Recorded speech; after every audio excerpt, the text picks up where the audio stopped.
Hello everyone, Riyanka scan YouTube চ্যানেলে আপনাদের সবাইকে স্বাগত। পোষণ ট্র্যাকারের লেটেস্ট ভার্সন 20.7 ভার্সনে একটি উল্লেখযোগ্য ফিচার হচ্ছে প্রেগনেন্ট উইমেনদের জন্য gestational weight gain or ANC details. মানে প্রত্যেক প্রেগনেন্ট উইমেনদের ক্ষেত্রে এএনসি ডিটেলস আপডেট করতে হবে। তো এটা হচ্ছে এই ভার্সনে একটু পরিবর্তন হয়েছে। এর আগে জেস্টেশনাল ওয়েট গেইন সম্পর্কে আগে দেখেছেন, আগে একটি ফিচার ইন্ট্রোডিউসড হয়েছিল। তো এখন এই জায়গাটাকে একটু রিভ্যাম্প করা হয়েছে। তো এএনসি ডিটেলস কিভাবে আপনারা ভরবেন, মানে প্রেগনেন্ট উইমেনদের ক্ষেত্রে কিভাবে এএনসি ডিটেলস ভরবেন সেটা নিয়ে আজকের ভিডিওতে ডিসকাস করব।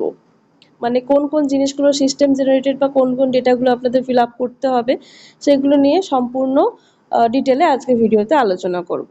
এই ভিডিওটি স্কিপ করবেন না, শেষ পর্যন্ত দেখুন। তো চলুন তাহলে শুরু করা যাক। আমি প্রথমে বেনিফিশিয়ারি সেকশনে চলে যাব। বেনিফিশিয়ারিতে ক্লিক করছি। এবার দেখুন প্রেগনেন্ট উইমেন ক্যাটাগরিতেই একমাত্র এই অপশানটা অ্যাভেলেবেল থাকবে, জেস্টেশনাল ওয়েট গেইন বা এএনসি ডিটেলস, আর থাকছে বডি মাস ইন্ডেক্স। তো আমি প্রেগনেন্ট উইমেন ক্যাটাগরিতে ক্লিক করছি। ক্লিক করে এখান থেকে যে কোনো একজন প্রেগনেন্ট উইমেনের নামের এগেনস্টে যে 3 ডটস আছে সেটা ক্লিক করছি। তো আমি এখানে শেষের যে বেনিফিশিয়ারি আছেন তাকে তার নামের পাশে যে 3 ডটস সেখানে ক্লিক করব।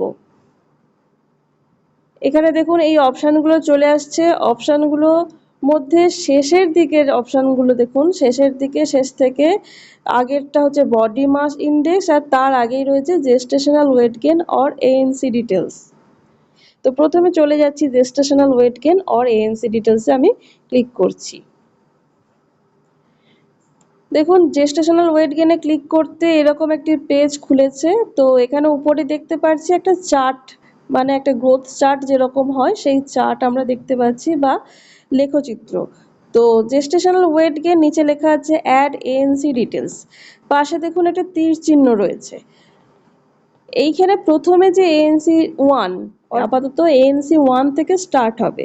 যেহেতু এই বেনিফিশিয়ারির ক্ষেত্রে এখনো পর্যন্ত এএনসি 1 এর ডিটেলটা ফিল আপ হয়নি, সেই জন্য জেস্টেশনাল ওয়েট গেইন যে অপশানটা দেখতে পাচ্ছি আমরা উপরে ব্লু কালারের, তার পাশে যে তীর চিহ্নটা রয়েছে সেখানে আমরা ক্লিক করলেও কোনো ডিটেল দেখতে পারবো না। কিন্তু যখনই আমরা এএনসির এই ডেটাগুলো বসিয়ে দেবো, হাইট, ওয়েট, হিমোগ্লোবিন এবং অ্যাকচুয়াল ডেট অফ এএনসি এগুলো বসিয়ে দেবো, তখন দেখবেন যে একটা সুন্দর গ্রাফ চলে আসছে। যার ফলে দেখতে পাওয়া যাবে যে ওই বেনিফিশিয়ারি কোন নিউট্রিশনাল ক্যাটাগরিতে বিলং করেন। তো আমি এএনসি 1 এর ডেটাগুলো ফিল আপ করছি, এখান থেকেও করতে পারেন বা ব্যাক করে এএনসি 1 এর পাশে দেখুন ডিটেলসটা রয়েছে অ্যাড ডিটেলস, এখানে ক্লিক করেও করতে পারেন। তো আমি অ্যাড ডিটেলসে ক্লিক করেই করছি। এবার এইখানে যে ডেটাগুলো লাগে হাইট, ওয়েট, হিমোগ্লোবিন আর অ্যাকচুয়াল ডেট, এটা থেকে বসাবেন, এটা এমসিপিসি থেকে বসাবেন, অর্থাৎ mother and child protection card থেকে দেখে দেখে এখানে বসাবেন। আমি আপনাদের দেখিয়ে দিচ্ছি। তো একটা এক্সাম্পল হিসাবে দেখিয়ে দিচ্ছি। এখানে প্রেগনেন্ট উইমেনের নাম সুপ্রিয়া বৈঠা। তো দেখতে পাচ্ছেন please enter the ANC height and weight of beneficiary from MCP card. এখানে পরিষ্কার লেখা আছে যে এএনসির হাইট, মানে প্রথম অ্যান্টিনেটাল কেয়ারের সময় হাইট আর ওয়েটটা কত ছিল ওই বেনিফিশিয়ারি, সেটা এমসিপি কার্ড থেকে লিখতে বলা হয়েছে। তো হাইট প্রথমে দেখে নেব আমরা, এমসিপিতে কি রয়েছে, এমসিপি কার্ডে কি রয়েছে, আমরা হাইটটা দেখে নেব প্রথমে। দেখুন এই বেনিফিশিয়ারির ক্ষেত্রে হাইট লেখা রয়েছে 146 সেন্টিমিটার। 146 সেন্টিমিটার হাইটটা তাহলে আমি এখানে বসিয়ে দিচ্ছি। এখানে একটা হাইটের রেঞ্জ দেওয়া হয়েছে, height should be between 76.2 to 304.8 centimetre, অর্থাৎ 76.2 থেকে 304.8 সেন্টিমিটার পর্যন্ত হাইটের একটা রেঞ্জ দেওয়া হয়েছে। তো এটা 146 সেন্টিমিটার হাইট আছে, এই রেঞ্জের মধ্যে বিলং করছে, আমি সেটা বসিয়ে দিলাম। নেক্সট দেখুন হাইটের পর রয়েছে কি ওয়েট বলছে weight should be between 30 to 150 K G, অর্থাৎ 30 কেজি থেকে 150 কেজির মধ্যে ওয়েটের রেঞ্জটা থাকছে। তো ওয়েটটা আমি বসিয়ে দিচ্ছি 61 কেজি। দেখুন লেখাই আছে 61 কেজি। আচ্ছা, নেক্সট হচ্ছে enter haemoglobin in G per DL. তো হিমোগ্লোবিনের রেঞ্জটা বলছে 5 থেকে 30-এর মধ্যে থাকবে। এখানে দেখতে পাচ্ছি আমরা হিমোগ্লোবিনের মাত্রা হচ্ছে 10.4। অন 20th ফেব্রুয়ারি 2024, 2024-এর 20শে ফেব্রুয়ারি হিমোগ্লোবিনের মাত্রা বলছে 10.4, তো সেটাই আমি বসাচ্ছি 10.4। যদিও মানে প্রত্যেকবার যখন অ্যান্টিনেটাল কেয়ার বা অ্যান্টিনেটাল চেক আপ হবে তখন হিমোগ্লোবিনটা টেস্ট করে নেওয়া দরকার, মানে ব্লাড টেস্ট করে হিমোগ্লোবিনটা অবশ্যই হিমোগ্লোবিনের মাত্রাটা দেখে নেওয়া দরকার। তো এখানে যেহেতু একটাই ডেটা লেখা আছে 20th ফেব্রুয়ারির এগেনস্টে, তো ধরে নিচ্ছি যে পরের ক্ষেত্রেও মানে পরের যে এএনসিটা হয়েছে সেখানেও হিমোগ্লোবিনের মাত্রা সেম, এবং হাইটের ক্ষেত্রেও তাই। হাইট যেহেতু একবারই লেখা আছে 146 সেন্টিমিটার, তো ধরে নিচ্ছি যে এর পরের এএনসিতেও হাইটের পরিবর্তন হয়নি, 146 সেন্টিমিটারই হাইট রয়েছে। যদিও হাইটের পরিবর্তন খুব একটা হয় না, শিশুদের ক্ষেত্রে কি শিশুরা গ্রোয়িং স্টেটাসে থাকে বলে শিশুদের হাইটটা খুব র্যাপিড চেঞ্জ হয়, কিন্তু গর্ভবতী মহিলাদের ক্ষেত্রে সেইটা খুব একটা র্যাপিড চেঞ্জ হবে না, বড়জোর 0.5 সেন্টিমিটার বাড়তে পারে। তো 146 সেন্টিমিটার হাইট আমরা দেখতে পাচ্ছি, তো এটাই অ্যাজিউম করে নিচ্ছি যে সেকেন্ড এএনসিতেও তার হাইটটা 146 সেন্টিমিটারই রয়েছে, তো সেই অনুযায়ী আমি পরেরটা বসাবো। এবার হচ্ছে অ্যাকচুয়াল ডেট অফ এএনসি, তো এখানে এএনসির ডেটটা কবে সেটা বসাতে হবে। এর আগে আমরা দেখলাম এএনসির একটা অটো জেনারেটেড বা সিস্টেম জেনারেটেড ডেট ছিল, কিন্তু আমরা অ্যাকচুয়াল যে ডেটটা সেটাই বসাবো। আমরা অ্যাজ পার এমসিপিসি দেখতে পাচ্ছি যে এএনসি ডেট হচ্ছে 8 ফেব্রুয়ারি 2024, দ্যাট ইজ 8 তারিখ, ফেব্রুয়ারি মাসে 8 তারিখ। তো সেটাই সিলেক্ট করে এখানে বসিয়ে দিচ্ছি, ওকে করে দিলাম। এবার ওকে করার পর করে দেবো সাবমিট।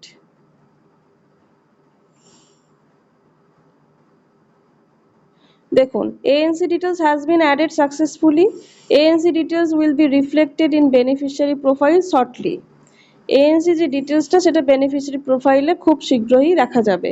এবার জেস্টেশনাল ওয়েট গেইন চার্ট, তো আমরা দেখতে পাচ্ছি বেনিফিশিয়ারির নাম এখানে লেখা রয়েছে এবং এএনসি ডেটটাও দেখতে পাচ্ছি 8 ফেব্রুয়ারি 2024। তো এই যে জেস্টেশনাল ওয়েট গেইন চার্ট, যেটা ওই লেখচিত্রের কথা বলছিলাম, সেটা তো এর আগে দেখতে পাইনি, কিন্তু এখন যেহেতু ডেটাবেসটা ফিল আপ করা হয়ে গেল, তো আমরা এই চার্টটা দেখতেই পারবো। তো ক্লিক করছি, ক্লিক করে দেখতে পাচ্ছি, দেখুন চলে এসছে সুপ্রিয়া বৈঠা, যার বয়স হচ্ছে 24 বছর এবং প্রেগন্যান্সির মাস হচ্ছে 4 মাস। এবং দেখুন এএনসির হেলথ স্ট্যাটাস, যেটা আগেই বলছিলাম যে ওই বেনিফিশিয়ারি কোন নিউট্রিশনাল স্ট্যাটাসে বিলং করেন সেটা আমরা জেস্টেশনাল ওয়েট গেইন চার্ট থেকে দেখতে পারবো। তো এখানে দেখতে পাচ্ছি যে এই বেনিফিশিয়ারি একটু ওভারওয়েট রয়েছেন। তো এরপর চলে যাব পরের এএনসির যে ডেটাবেস সেটা ফিল আপ করবো। আমি ব্যাক করছি, দেখুন এখানে গো ব্যাক একটা অপশান রয়েছে, গো ব্যাকে ক্লিক করছি। গো ব্যাকে ক্লিক করতে দেখুন এএনসি ওয়ানের ডিটেলটা এখানে শো করছে এবং উপরে এএনসি ওয়ান ডিটেলসের পাশে ডবল রাইট পড়ে গেছে, অর্থাৎ সাকসেসফুলি সাবমিট হয়েছে। তো আমি এবার এএনসি টু এটা ফিল আপ করবো। ডিউ ওয়ান মানে এই যে ডেটটা এখানে শো করছে না 18ই মার্চ 2024, এগুলো হচ্ছে সিস্টেম জেনারেটেড বা অটো জেনারেটেড। এইগুলো যখনই আপনারা কোনো বেনিফিশিয়ারি ডেটাবেস মানে রেজিস্ট্রেশন করছেন, কোনো প্রেগনেন্ট মহিলা রেজিস্ট্রেশন করছেন, তখনই তার একটা ইডিডি এবং এলএমপি একটা হিসেব করে সিস্টেম জেনারেটেড এএনসির ডেটটা এখানে চলে আসে। তো দেখুন এখানে এএনসি টু এর যে ডিউ ডেটটা লেখা আছে, due on 18th of March 2024, অর্থাৎ 18ই মার্চ 2024-এ সেকেন্ড এএনসি বা সেকেন্ড অ্যান্টিনেটাল চেক আপের ডেটটা হওয়ার কথা। কিন্তু বাস্তবে সেটা কি করে হয়, সেটা একটা নির্দিষ্ট সময় মেনে হয় বা health condition wise second antenatal check আপটা হয়, মানে যে কোনো অ্যান্টিনেটাল চেক আপটা হেলথ কন্ডিশন ওয়াইজ হয়। তো সেক্ষেত্রে এইটা যেহেতু একদমই সিস্টেম জেনারেটেড, এটার সঙ্গে বাস্তবের ডেটটা ম্যাচ করবে না, বা করতেও পারে নাও পারে, এরকম ব্যাপার। তো আমি দেখুন আগের যে ডেটটা ছিল 4th মার্চ ছিল, কিন্তু অ্যাকচুয়াল এএনসি হয়েছে মানে প্রথম অ্যান্টিনেটাল চেক আপটা হয়েছে কিন্তু ফেব্রুয়ারিতে, 8ই ফেব্রুয়ারি 2024, অর্থাৎ অনেকটাই আগে হয়েছে অ্যান্টিনেটাল চেক আপটা। তো যেটা অ্যাকচুয়াল এমসিপিসিতে থাকবে সেটাই আপনারা বসাবেন। যে সিস্টেম জেনারেটেড কি ডেট রয়েছে সেটা দেখে কোনো রকমভাবে ঘাবড়ানোর কিছু নেই। তো আমি সেকেন্ড এএনসিতে ডিটেলসে ক্লিক করছি। দেখুন এখানেও পরিষ্কার করে লেখা আছে যে এমসিপিসি থেকে এএনসির হাইট ওয়েটটা এখানে বসাতে হবে। তো আমি সেকেন্ড টাইম তার যে এএনসিটা হয়েছে তার হাইটটা কত লেখা আছে বসিয়ে দিচ্ছি। হাইট তো 146 সেন্টিমিটার, যেটা আগেই বললাম যে হাইট একবারই লেখা আছে, তাই জন্য আমি ধরে নিচ্ছি যে 146 সেন্টিমিটারই তার হাইট। এবার হচ্ছে ওয়েট ইন কেজি, ওয়েট এবারে আবার গেন হয়েছে 1 কেজি, তো 62 লিখলাম, আগেরটা ছিল 61। হিমোগ্লোবিন হচ্ছে 10.4 as on 20th February 2024, আর অ্যাকচুয়াল ডেট অফ এএনসি হচ্ছে 12th April 2024, মানে এটা হচ্ছে 18 সপ্তাহের মাথায়। আগেরটা হয়েছিল 9 সপ্তাহের মাথায়, এবার একটা হয়েছে 18 সপ্তাহের মাথায়। তো সেটাই আমি বসাচ্ছি, যেটা অ্যাকচুয়াল ডেট সেটাই আপনারা লিখবেন। তো কি লিখবো, 12 এপ্রিল 2024, 12 এপ্রিল আমি সিলেক্ট করে ওকে করে দিচ্ছি। তো সাবমিট করবো এবার। দেখুন এখানে বেনিফিশিয়ারির নাম চলে এসেছে এবং এএনসি ডেটটাও 12 এপ্রিল বলে শো করছে। এবার জেস্টেশনাল ওয়েট গেন চার্টে আমি ক্লিক করছি, ক্লিক করে দেখতে পাচ্ছি একই জিনিস। তো আমি ব্যাক করলাম এবং জেস্টেশনাল ওয়েট গেনটা অ্যাজ পার এএনসি 1 এর ডিটেল অনুযায়ী হচ্ছে, অর্থাৎ লেখচিত্রটা প্রথম অ্যান্টিনেটাল চেক আপের ভিত্তিতেই হচ্ছে। তো এখানে যে ডেটাবেসগুলো আমরা এএনসি 2 ক্ষেত্রে ফিল আপ করেছি সেটা এখানে খুব সুন্দরভাবে শো করছে। এবার এএনসি 3 এবং এএনসি 4 মানে যে সময়টা এখানে ডিউ ডেটটা রয়েছে সেই সময়ের পর আপনারা ফিল আপ করতে পারবেন। যেহেতু 24শে জুন এখনো আসেনি, সেই জন্য এখানে অ্যাড ডিটেলসের অপশানটা নেই। তো এই ডেটাটা আপনারা 24শে জুন বা তার পরেই আপনারা ফিল আপ করতে পারবেন। তো এই জন্য এই মুহূর্তে এখানে অ্যাড ডিটেলসের কোনো অপশান নেই, এএনসি 3 বা 4 দুটোর ক্ষেত্রেই নেই। এইটা ব্যাক করেও দেখে নেওয়া যেতে পারে যে এই সেম ডেটাটাই আবার দেখাচ্ছে কিনা। এই যে ডেটাবেসটা এটা কিন্তু আপডেট হয়ে গেছে এবং ওই বেনিফিশিয়ারির নামের পাশে যে 3 ডট সেখানে জেস্টেশনাল ওয়েট গেন এই অপশানে ক্লিক করলে এই একই ডেটা চলে আসছে, যেগুলো বসানো হয়েছে সেগুলো চলে আসছে। এই যে শেষের যে বেনিফিশিয়ারি তার যে ডেটাবেসগুলো ছিল সেটাই আমি বসিয়েছিলাম। তো 3 ডটসে যাচ্ছি, জেস্টেশনাল ওয়েট গেনে ক্লিক করলে দেখুন এই যে ডেটাগুলো আমরা বসিয়েছি এএনসি 1 অ্যান্ড এএনসি 2 সেই সব ডেটাগুলোই এখানে শো করছে। অঙ্গনওয়াড়ি ওয়ার্কার দিদিরা এএনসি ডিটেলস কিভাবে ফিল আপ করতে হয় বা জেস্টেশনাল ওয়েট গেন কিভাবে দেখতে হয় সেগুলো নিশ্চয়ই বুঝতে পেরেছেন। জেস্টেশনাল ওয়েট গেন নিয়ে এর আগেও একটা ভিডিও আমার আছে, তো সেটা চাইলে দেখতে পারেন। সেই জন্য আমি এই ভিডিওতে খুব একটা ডিটেলে আলোচনা করিনি চার্টটা নিয়ে।